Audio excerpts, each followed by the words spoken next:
we need to lower our prices is what we need to do.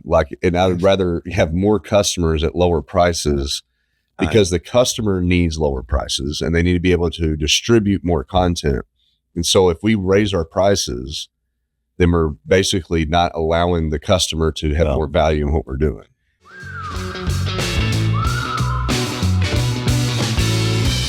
Anyway, this has been another episode, or this is, and will be another episode of Big Talk about Small Businesses. Okay. So that's our plan for, we've tapped into some really pretty large organizations that have, a lot of depth for content that they need to be promoting. That's pretty exciting for us to kind of scale out as well. So big opportunities. So it seems, when you first told me about this concept, I thought, there's a lot of places like this out there. Yeah. But you've really got a completely different twist on it. Well, I mean, obviously one thing is you've invested to build a real facility here and have it staffed with people who actually know what they're doing. It's always interesting to me when I'm in your lobby, it's like a who's who of the local business community. I mean, it's really cool. I see so many people here. It's always it's like, let's go to the party. We got podcast videos. Everybody's there, That is cool when the studio starts getting busy, and there's multiple shows going on. I mean, you do get to see bump into a lot of folks, and influential folks and business leaders that are in here doing their shows. And that's always a good time. It is cool. So how do you differentiate though aside from the fact that you've spent more money and to hire the people and build the infrastructure that you have, what else is really different about what you're doing here? Everything that we're doing is about speed and scale. It's about driving costs low for the cost customer. And we're definitely employ the theory of if we can use any kind of automation in our process, we employ that so that way we can pass that savings on to the customer. I mean, our big get is that you can basically do 4 episodes per month, for about $1,200, $1,300. I mean, that's 60, really cheap. 60-minute videos. Shot and edited. Now, distribution costs extra. You have all these ancillary, services that you can do on top of it. But just the recording production aspect, we've got it nailed down pretty good.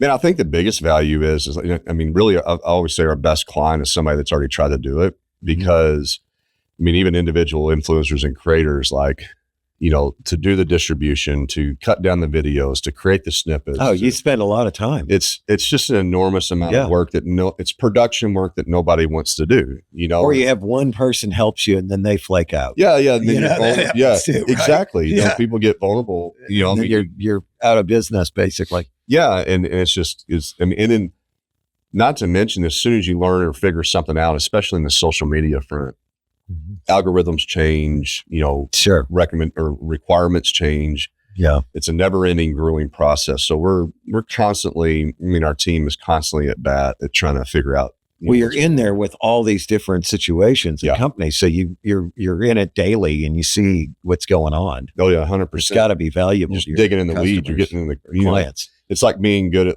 insurance or something. Yeah. It's just so messy in there. Right. Like what the hell does everything mean? And that's our goal, is to figure it out. So that way we can just, provide that turnkey service and let the businesses do what they do really well. If they're manufacturing products or they're teaching classes or whatever it is, doesn't matter.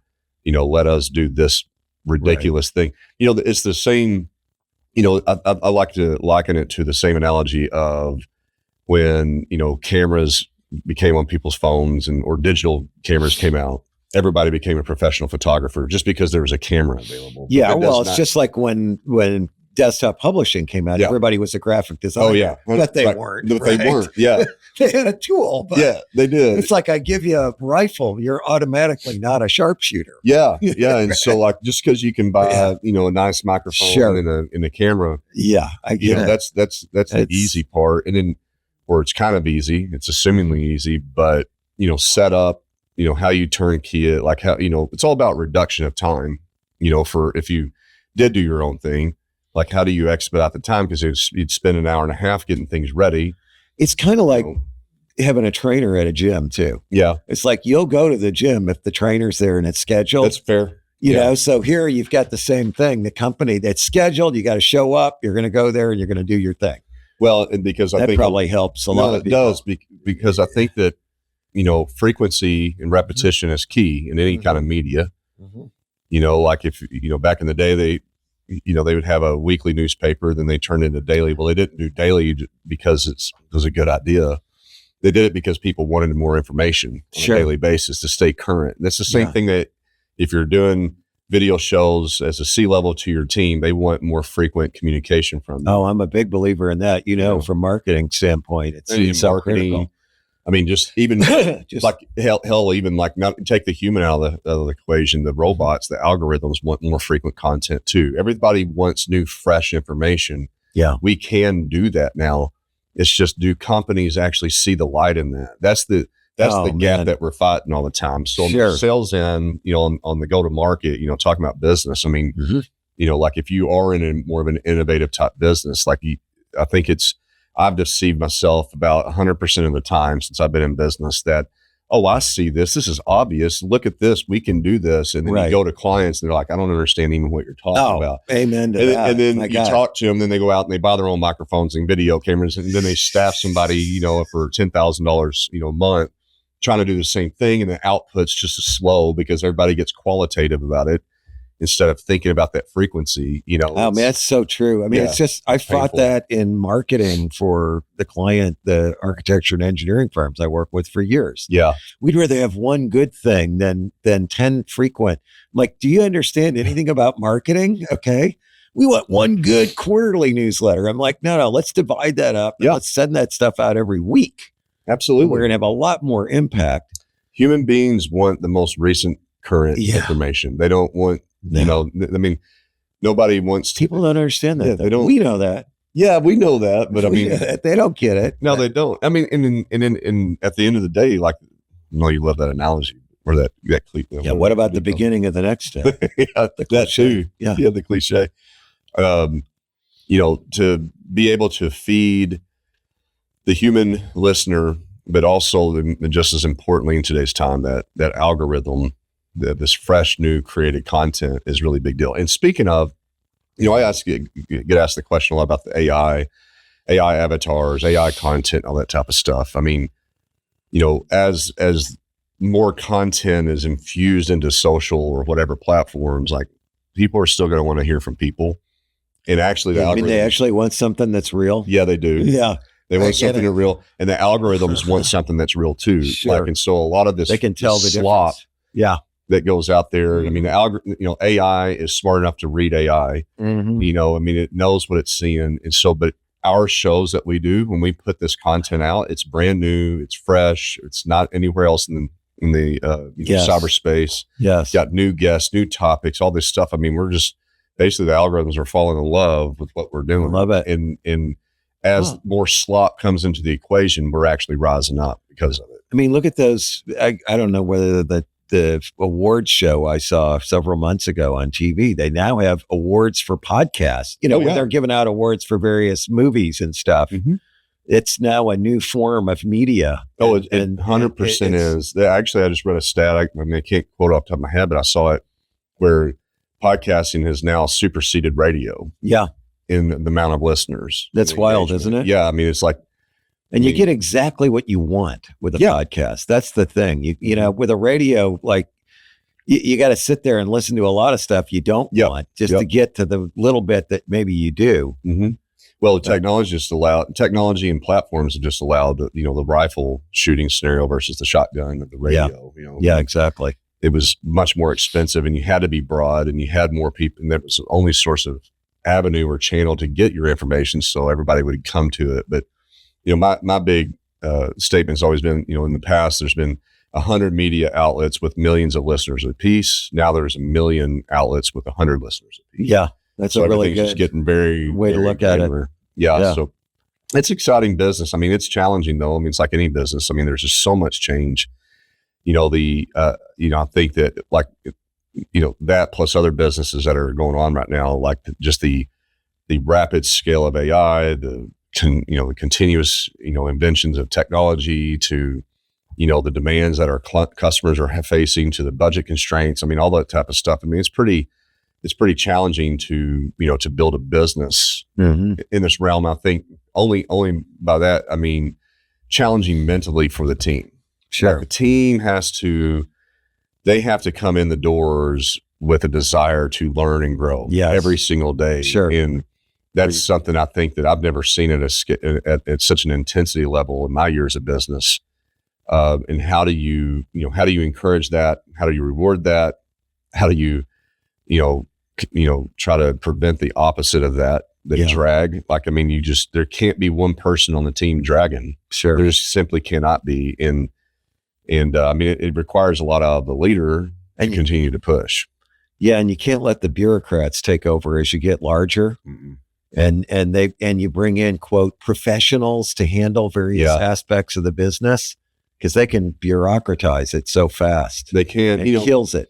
And one of my, I mean, I guess my attempts or exercises for this business has been, since day one, we didn't really hire any experts. Mm-hmm. I hired folks that are newer in their career, that have this curiosity to learn and then to dig in and get things done, right? Like, I mean, if you don't know, you can learn and you can figure it out. Yep.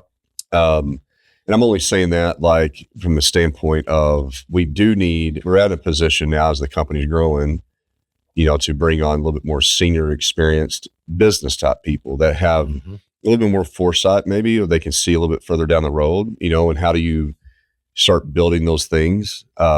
But if I would have hired the professionals in the beginning with the experience, I mean, it would have been immediate bureaucracy.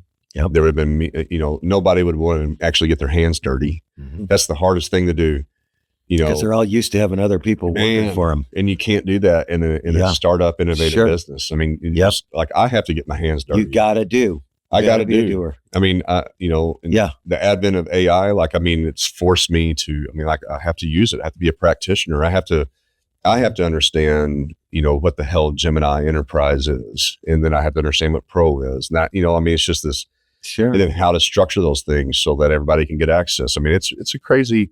Well, you have gotten smarter the older you got. I mean, it's just, you just keep getting smarter and smarter. It blows me away. I just keep learning, just keep diving in. But let's just take a step back for a minute. So you've got this business here and you've really stuck it out to where you got to a critical, it started as a hobby for you, if I recall. I mean, you had that studio over there, the old studio. Oh, yeah. It was a place you went and played music and stuff. Yeah. And then the next thing you're doing podcasting out of there. And then the next thing you're building out one that's got all the multiple studios and everything. Mm-hmm. But so I know you have a passion for this stuff personally, right? But look, you're a guy that built a software company that had a really successful exit. Mm-hmm. Okay. Why do you fool around with a business like this? I mean, I'm not, and I say this as somebody who does the same thing. Sure. Okay. Because you know what I'm involved in. Yeah. I mean, there are other businesses maybe that would offer you. I mean, you've got an AI based company. I do. Yeah. Okay. And I mean, let's face it, the potential of that is staggering. It is. Right. And yet you still do a business like this. Because not to say this isn't innovative, but I'm just saying it's not in the same league or category. It'll never have the value of a business like a software SaaS or AI company would, right? Yeah, I think that there's a couple of things. Why do it? Well, first, I would say that this one actually might have just as much or more. Really? As far as potential exit. Okay. I guess I'm not smart enough to see that when I compare it to. Well, it's because we're not starting SaaS first. Right.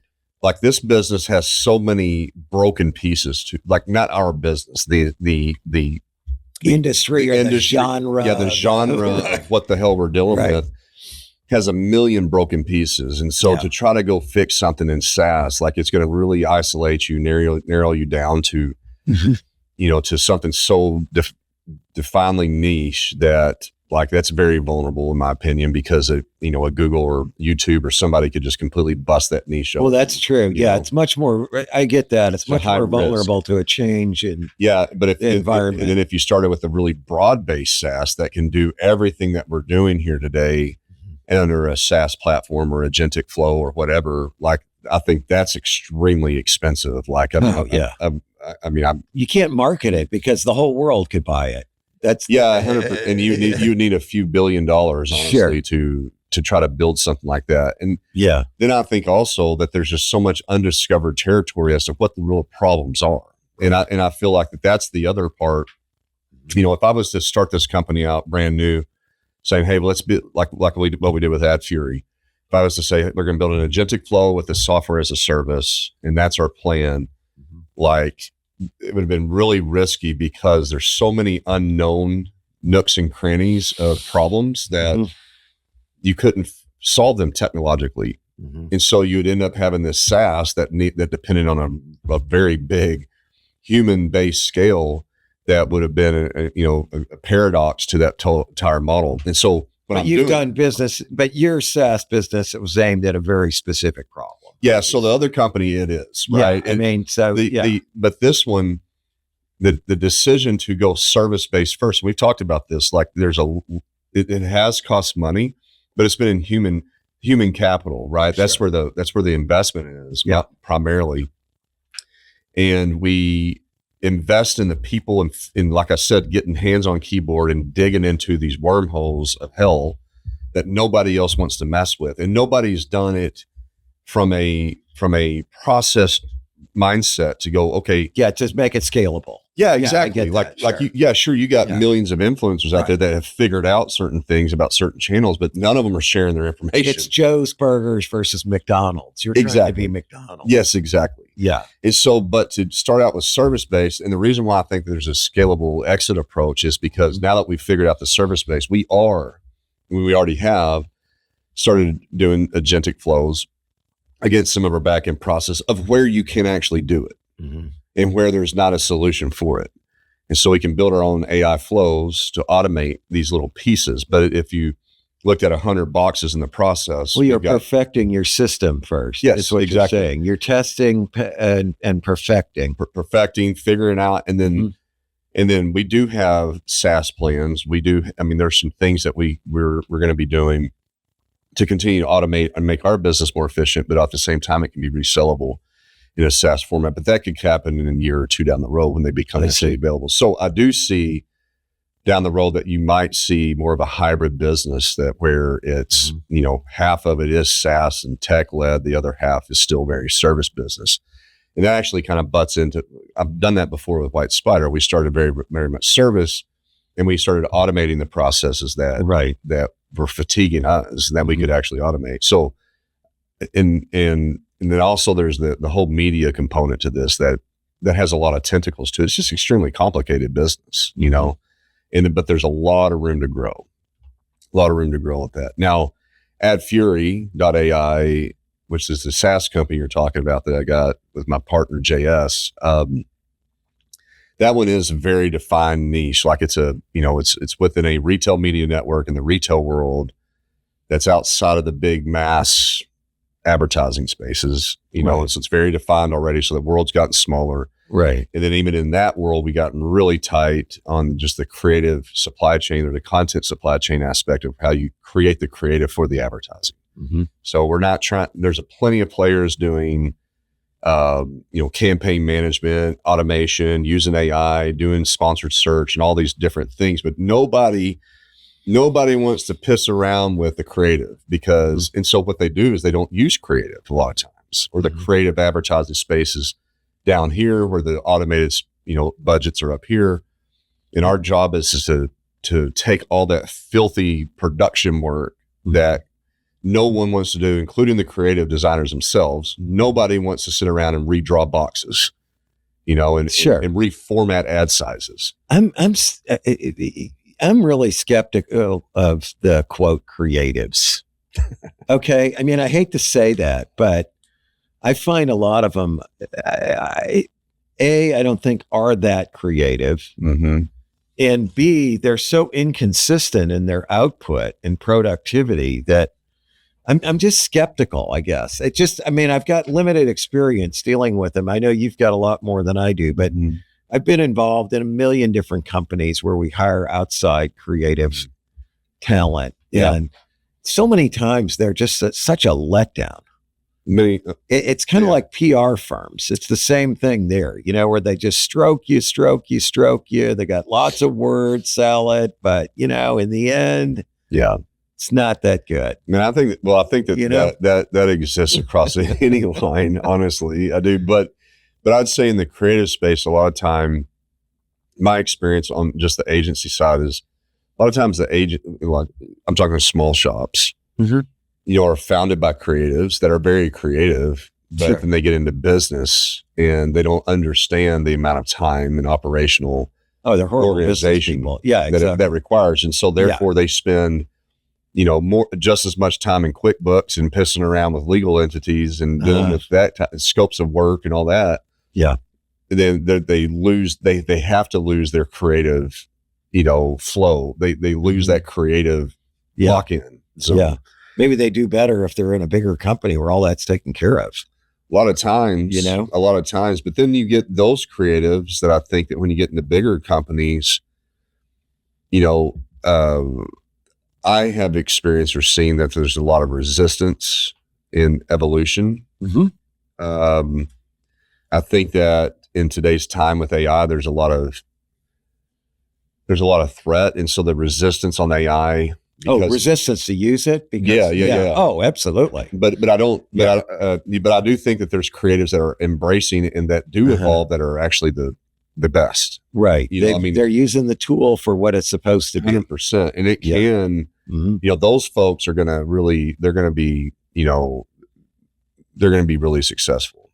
The ones that are understanding that that technical side, and leveraging those tools the appropriate way. But a lot of times things get stalled out and they slow down. And a lot of the times the billing model to it is kind of the anti of what a business owner wants.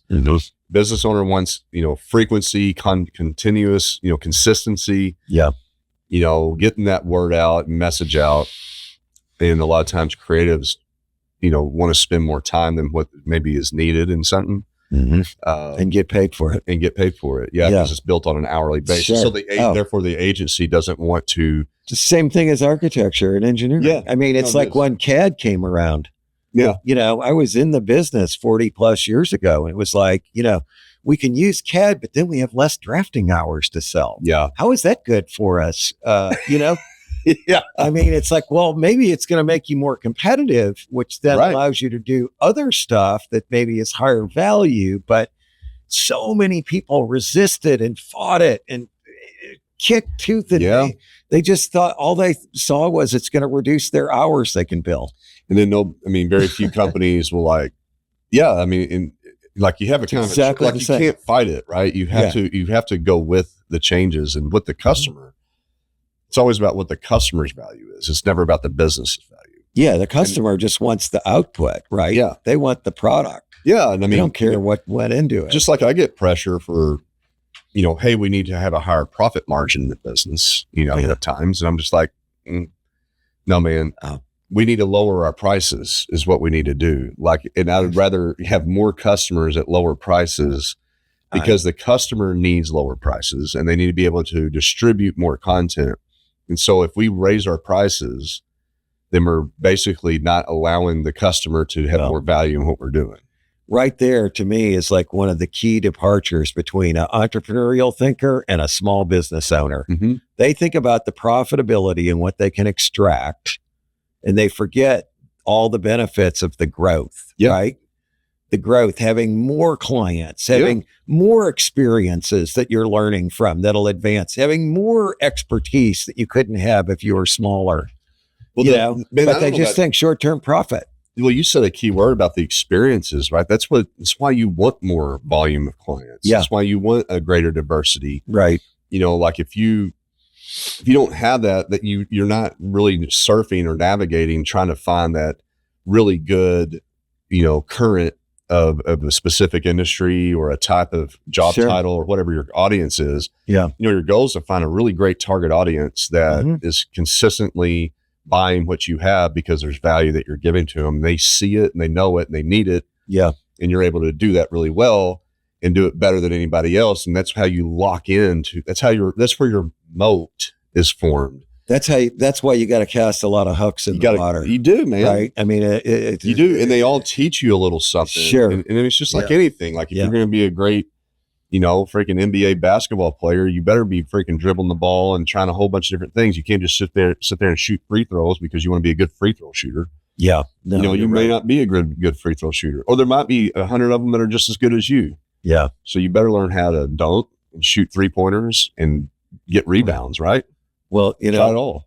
Speaking of basketball courts, this new house that we bought, we haven't closed on yet, has a basketball court. It's got a Michael Jordan basketball court. Why the hell do you need I don't. I'm going to take that out and make that part of the pool deck. What are you going to do with the basketball goal?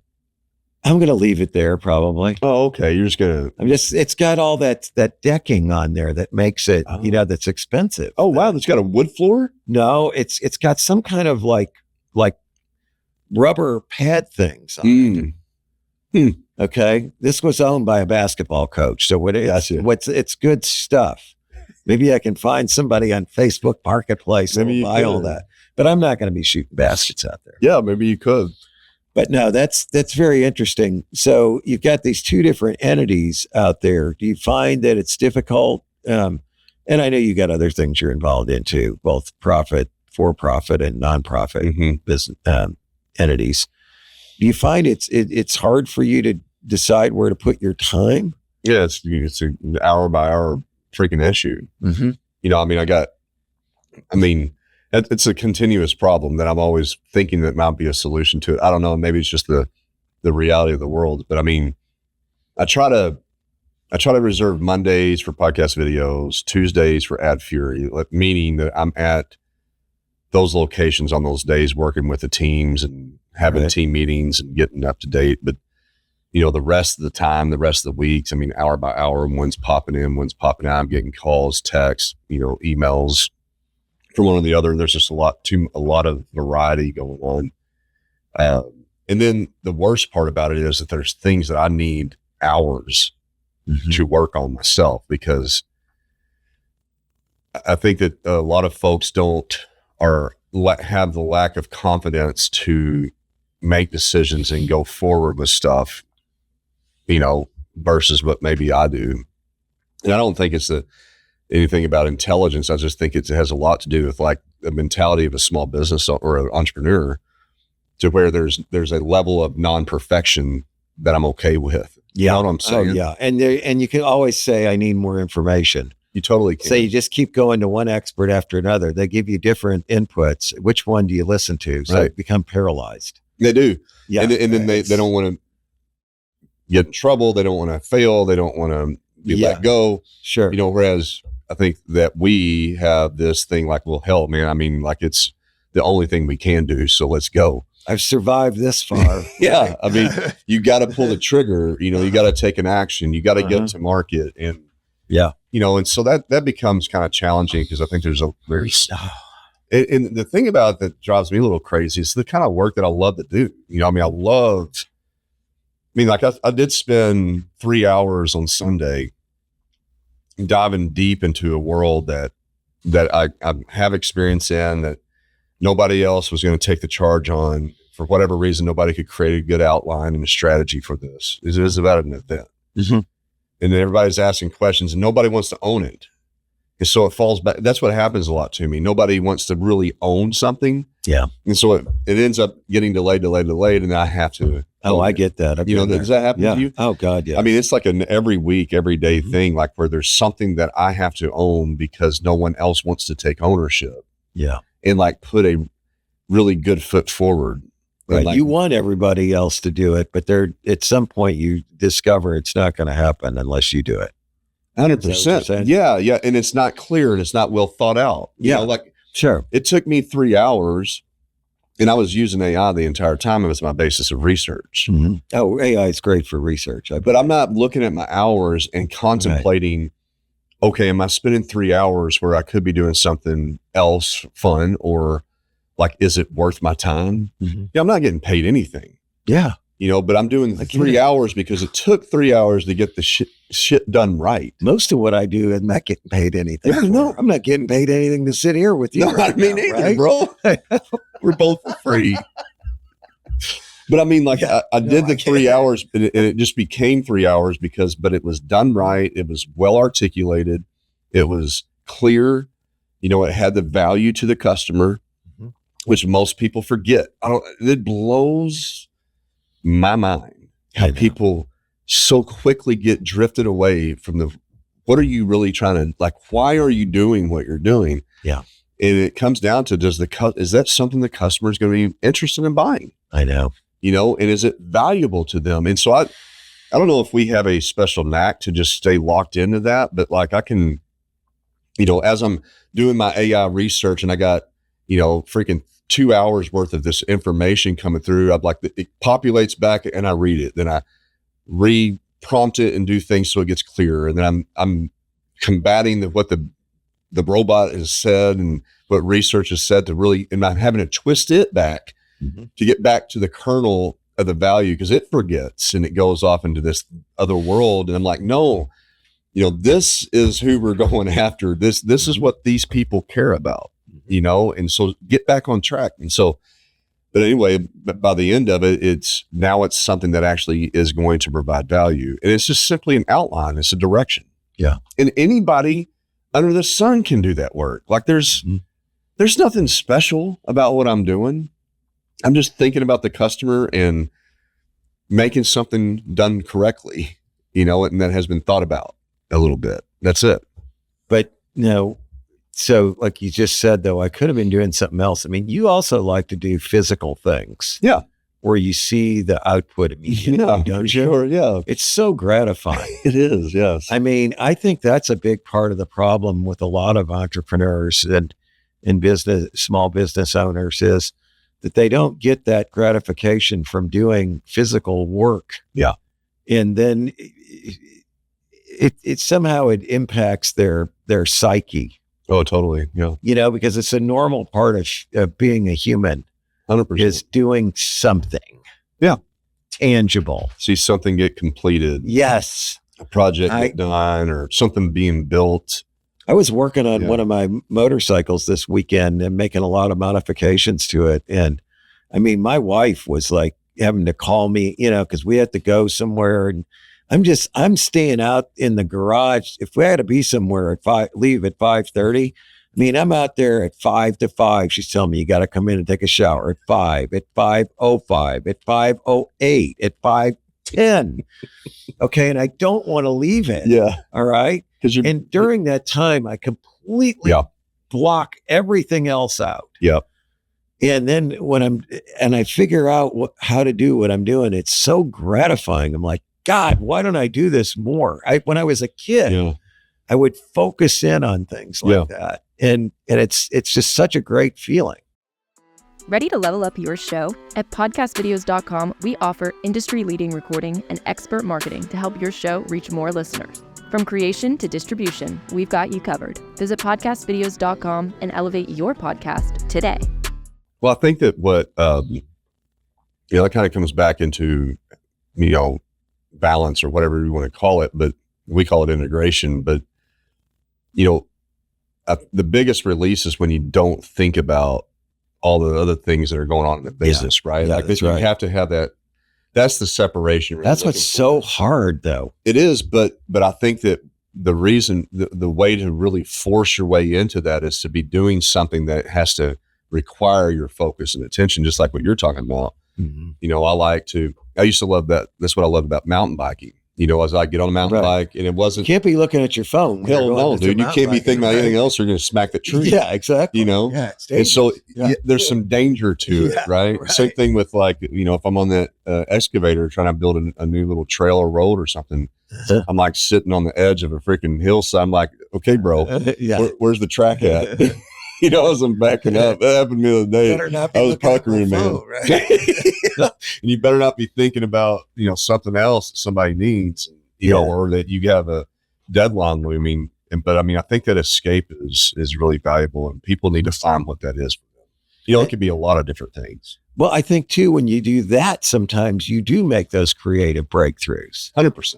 Because even during the activity of what you're doing that's not related to that, it somehow blocks out all the excess shit. Well, hey, on that, I have always proven again and again to myself, my intuition, my gut thought is always seems to be the right way. Oh, I know. No matter, I don't even know what circumstance that I should not have listened to it, or that I, was happy that I chose a different, a logical reason. But I think that when we get that focus out into something else, our gut and our intuition is actually working better. It's starting to grow again instead of being beaten down by our logic and reasoning and what the hell everybody else is saying and expectations of others.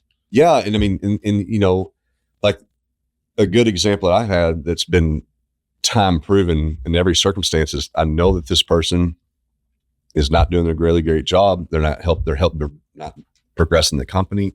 Right. We need to make a change. And I'm like, I know that that's the right thing to do.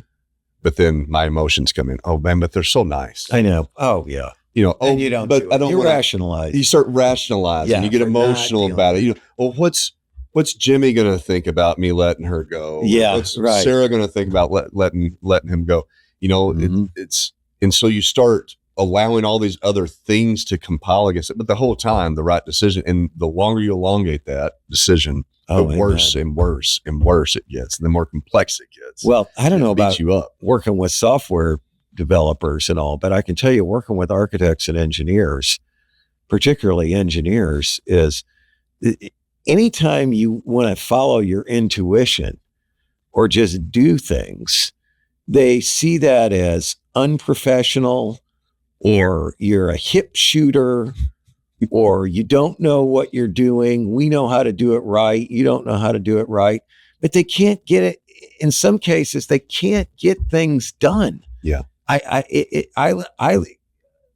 never see enough experimentation and trying things as opposed to coming up with the perfect solution right out of the box the first time, because we spent so much time planning and along the way that we know, it kills businesses, I think. Yeah. Oh yeah, for more sure. Action, more experimentation, more just trying stuff. I mean, I think that's but it's looked down on by a lot of people. Well, it is, but I do think that that's where Silicon Valley area has the biggest reason that that their business practices and their cultural mentality like that about testing, trying, getting to market is like it's such a different scale than every other business under the sun right now. I mean, because they're willing to take risks and push things out that are not perfect, and then kind of reiterate. Yes. And they're always launching. Like, it's amazing about how their speed to market and their speed to, to evolve is like, it's something to be, greatly appreciated by every other type of business that's out there. Well, people do it with their business plans too. And then instead of starting and doing something, getting paid by somebody to do it, they want to perfect it. Yeah. And then they never really get it out of the gate. Yeah. Yeah. I mean, that holds a lot of entrepreneurs. And I mean, I don't know that I've ever really started a business that I actually planned. Yeah. I know. I get it. I've planned some businesses I never started, but I don't know that I've started a business that I really planned, Yeah. I mean, because a lot of it, again, is the gut. Like, dude, I know there's, just like this business, I know that there's a market. I know that there's a massive problem. There's one that has to be fixed. I can sense. You've proved it. Technology, the ecosystem continue. Like, when I saw that thing, here's what drives. When I see the freaking stat about podcasts have superseded radio, and back like in 2009 or something, it was saying that it was only 15% of what radio was doing. And now it's at like 60%. You know, and so it took all these, but it was so obvious to me, like who wouldn't want to have more control over what they listen to, you know, and the same thing for the robots. What robot doesn't want to have new, fresh content that it hasn't, that their competitive robots makes total sense. Haven't already chomped out and said, it makes absolute total sense. You know, why do we have to wait until the data gets here to say that we're right? But the intuition is pretty clear. Yeah. You know, like, and that's why I'm not really afraid of all this other stuff. It's like, they, you know, you get these stats come out and these people have opinion, but at the end of the day, like you're dealing with humans and you're dealing with robots. And what do they want? They want new, fresh content. How do you get that? Why are you so good at figuring out what the other guy wants? Why? I mean, you constantly go back to that. Well, you know, what the customer wants, what the client wants. Because I waited tables. Is that it? Hell yeah, bro. Uh-huh. You watched them over there, right? Dude, I remember being like in the wait station and everybody's fine. I'd have 4 tables, but I'd just sit there and I'd watch them and I'd see them do that. I'm like, boom, I'm going to hit them up with some more tea. I'm like, as soon, because, you know, I knew that they're at a little bit above half. Yeah, they got some ice in there. There's not much really left. Right? Yeah. Well, I mean, I would catch them when they get right past that halfway line. Yeah. But if I got them above the halfway line, like that's a little annoying. Yeah. They're a little ridiculous. But below the halfway line, it's like really good. Right? Yeah. And then I'd watch them too. You know, they'd take their last, like they'd be sitting there eating and I'd be like, you know, take that last dot, you know, boy, I'm going to come get that plate, you know, and as soon as I'd be walking over there, get their plate out of the way. They'd have a nice clean space.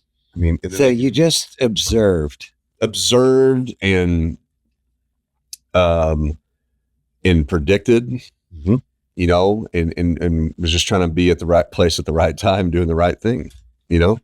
And so, I mean, I think waiting, and then you'd have the checks, you know, and as soon as, you know, I knew I could sense when they were wanting to pay their bill and get out of there, you know? Drives me crazy when they give you the bill and then they leave for 30 minutes. Yeah. I'm like, but service.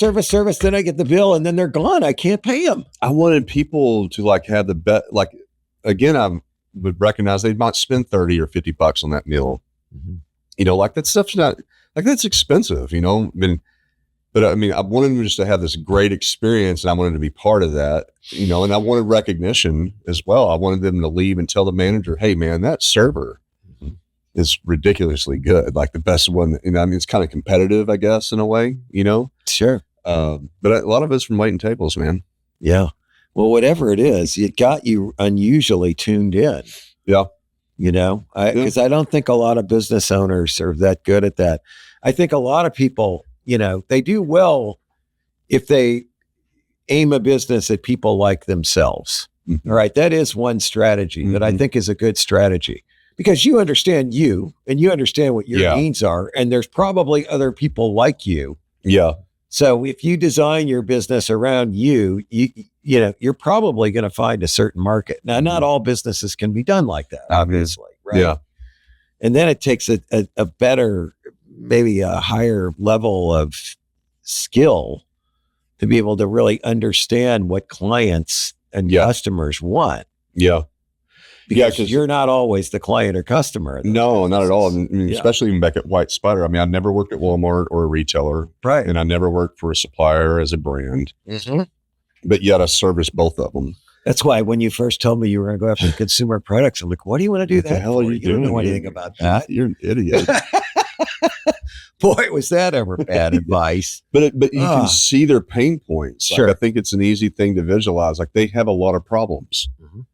They have a lot of problems. Fix the problems. And it doesn't need to be sexy. Just fix the production problems. Make their life a little bit easier. Make it faster. Make it less expensive. Make them a hero. Let them have a great experience walking off the table. Make them a hero inside big organizations. It's a really big deal. It's a huge deal. That's a really big deal. All right, man.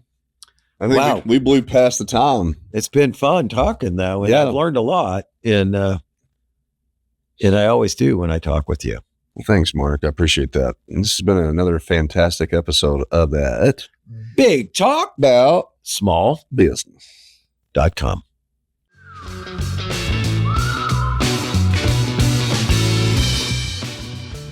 Thanks for tuning into this episode of Big Talk About Small Business. If you have any questions or ideas for upcoming shows, be sure to head over to our website, www.bigtalkaboutsmallbusiness.com, and click on the Ask the Host button for the chance to have your questions answered on the show. Stay connected with us on LinkedIn at Big Talk About Small Business. And be sure to head over to our website to read articles, browse episodes, and ask questions about upcoming shows.